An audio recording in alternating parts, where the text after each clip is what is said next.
Hello everyone and welcome back to Ren Plays Disgaea, Hour of Darkness. This is episode 2 and today we will be continuing the tutorial with a tutorial on geo-effects. I'd like to start this out with an apology. Last time I wasn't reading these text boxes that don't have voice acting. I realize a lot of people like to watch this in the background and are not going to be able to follow if it continues that way, so I'll be reading them from this episode on. Geopanels. Interesting. These are geographical features that are attuned to the elements of the universe. Crystallization of those elements results in geosymbols like the one right there. Well, that doesn't explain anything, so let me clarify a few things. Tutorial of geo-effects. Let me explain geo-effects, a system which will heavily influence battle. Take a good look at the colored panels on the area map. Notice that enemy boost plus 50% is displayed at the top of the screen. This means that when an enemy is on a blue panel, his or her attack and defense will be powered up by 50%. This is not good for you, so it's wise to get rid of this effect. You might be wondering, where does it come from in the first place? Well, let's look around. Spin the camera, try to figure it out. Oh, there it is. Why, looky here, I just found an object labeled enemy boost on this blue panel. This guy's the culprit. How obvious was that?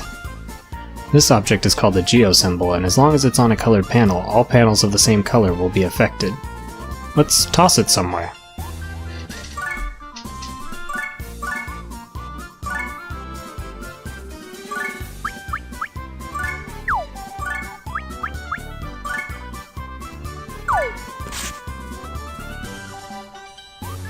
The effect enemy boost is no longer on any of the blue panels, but... Huh? The geosymbol is now affecting the red panels. That doesn't change much. Let's just destroy it then.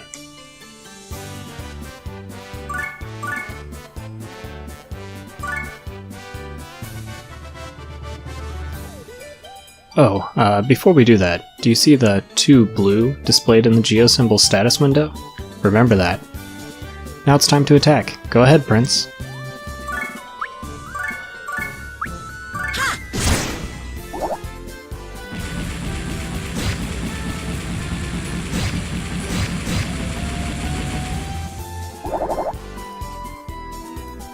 Huh, the red panels are now blue.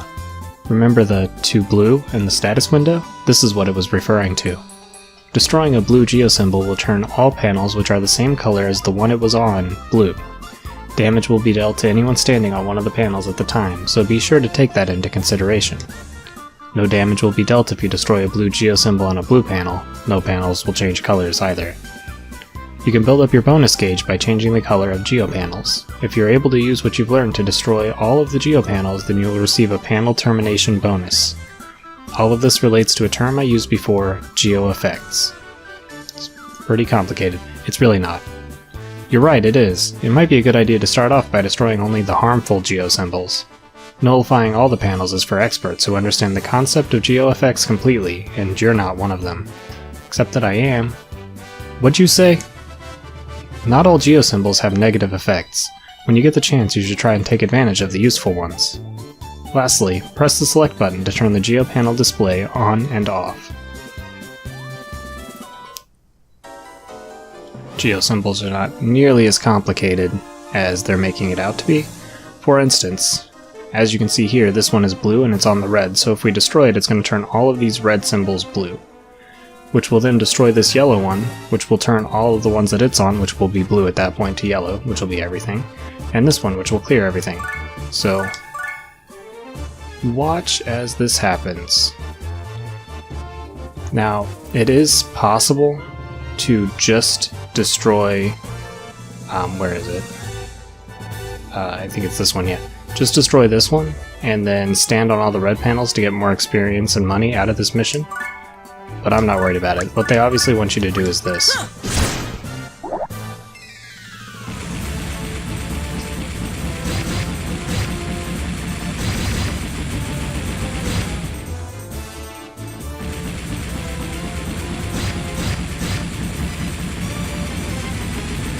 And as you can see, it's not that complicated.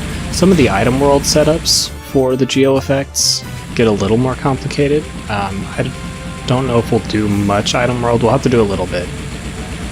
Maybe I'll be able to show some of the puzzle solving that happens there. But in the actual missions themselves, it's not hard at all. And we're going to get a ton of bonus gauge for clearing all the geo panels.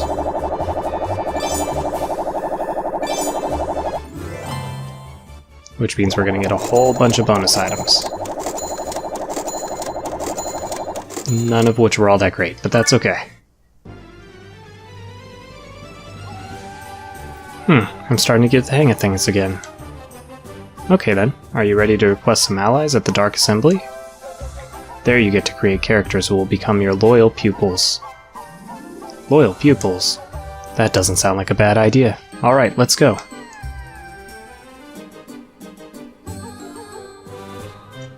Welcome to the Dark Assembly. Here you can create characters as well as submit proposals. In order to submit proposals, you have to have energy known as mana. You can gain mana by defeating enemies. If you want, you can use the mana you have right now to make a new character. A cleric might be useful for healing, while a warrior or brawler might come in handy when attacking. If Prince Laharl makes the characters, they will become his loyal pupils. Manage their growth carefully. Alright, well let's go into the Dark Assembly and get some characters together.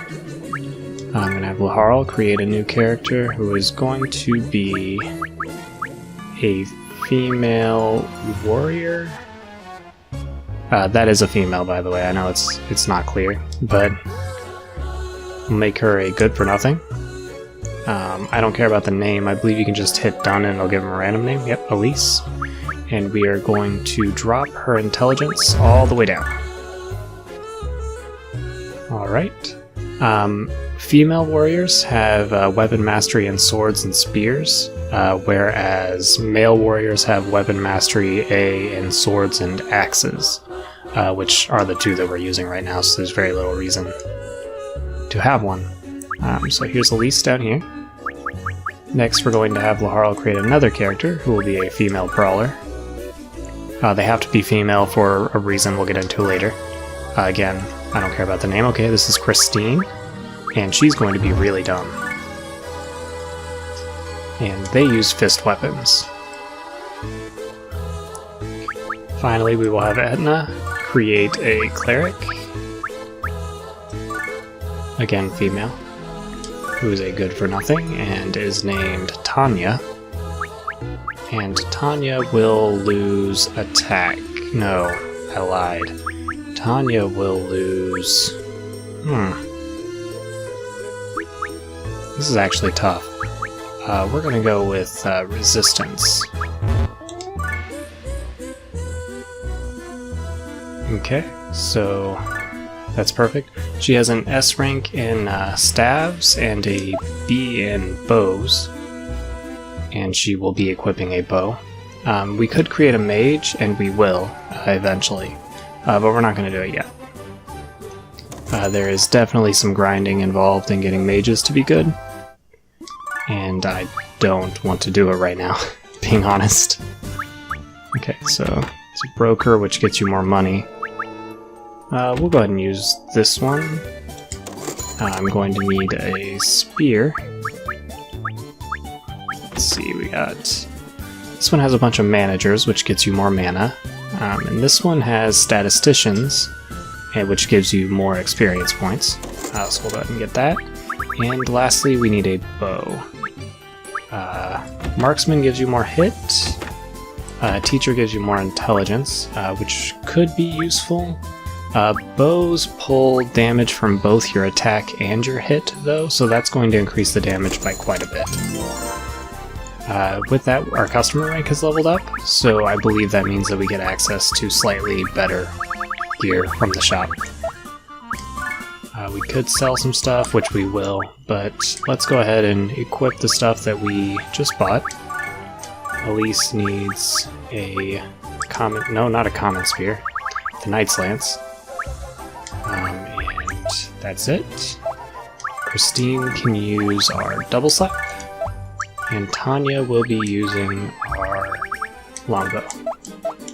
So let's run down to the accessory shop, the battle depot, as it were. and sell some of this extra nonsense we have. Sometimes it's worthwhile to keep this for the item world, but I am not going to do that. Let's see, we got anything with good stuff on it here? There's a bulletproof vest with arms masters that I can't afford. Broker. Amulet has statisticians on it. Let's go ahead and pick up that amulet that had the statisticians. And we will equip it on Elise, because she's going to need the help. And so we equipped an item that increased our HP, but your HP doesn't automatically fill, so let's go ahead and heal her up to full, and proceed to the next mission. I have added Virus Castle to the list of available areas. It is fairly new, so I do not know much about it. However, it is rumored that a very able man lives there. What you gonna do, Prince? Should we take a peek? Definitely. I'll slaughter the master of the castle as the first step to becoming Overlord. Okay. We can repeat the final tutorial stage as a practice map. It's a great place to grind in the early game. Not worried about it right now.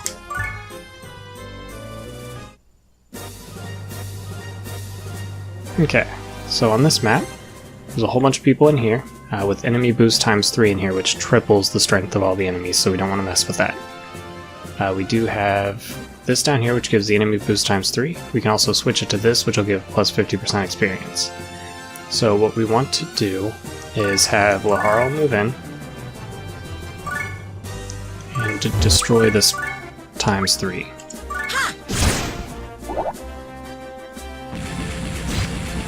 Which will cause some damage to the enemies on the inside.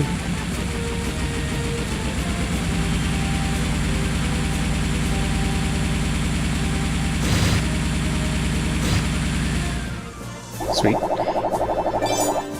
And then we can have Etna move over and throw this onto here for the bonus experience.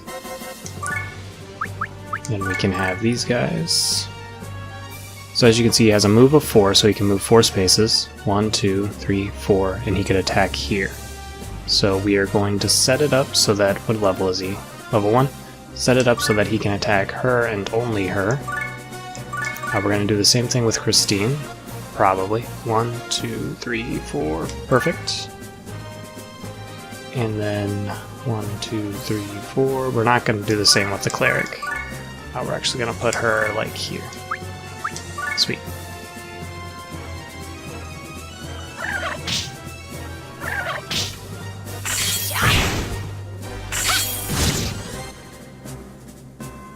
Alright, since these characters are Laharl's pupils, if he stands next to them, they have a much higher chance, 90%, of having a team attack together. So let's go ahead and we can also... spears, their special abilities, they can attack from 2 away. So we'll go ahead and do that.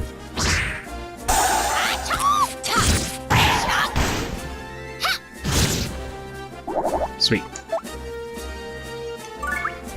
Oops. Have Laharl move forward.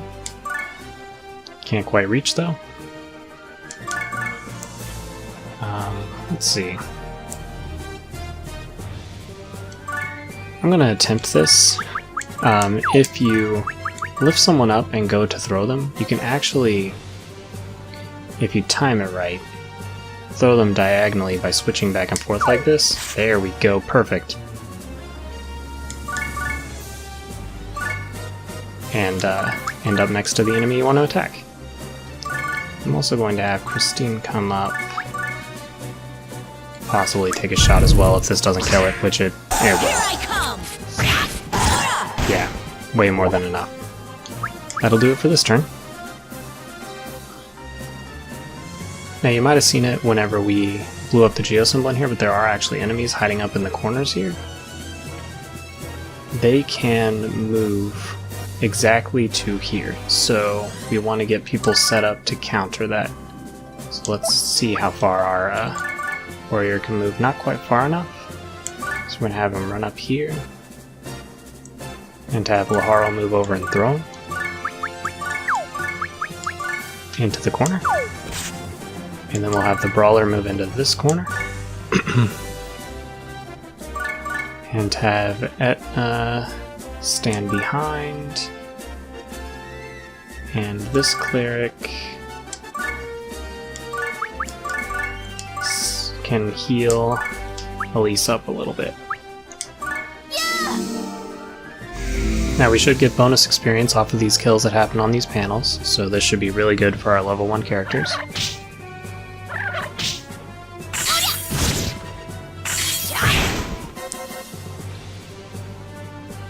So let's move in. Nope, she can attack from 2 away, so might as well move really in. And attack back. Let's have her heal. Let's go ahead and execute that. The cleric does only get experience off of kills though, so we are going to want to eventually have her kill some enemies with that bow.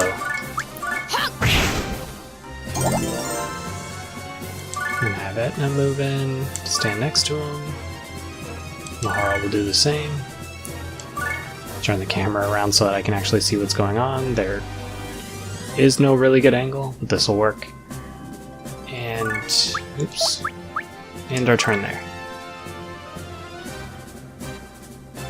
Oh, that's a mage. That's gonna do a lot of damage. Magic is very strong in this game. But as I said, getting a mage up, it takes some grinding. Okay, this might have been a bad move. That's okay, I don't think we're gonna lose.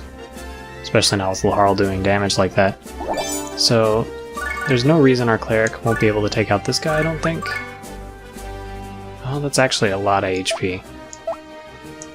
So what we're gonna do is come around the corner here, attack and hopefully not do too much damage, and then have her shoot. We'll have her come around the back to attack this guy, and Laharl come around the back of this mage and just take him out. Oh, that might not be enough.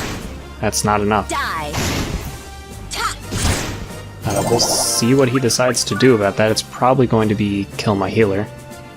Oh, no.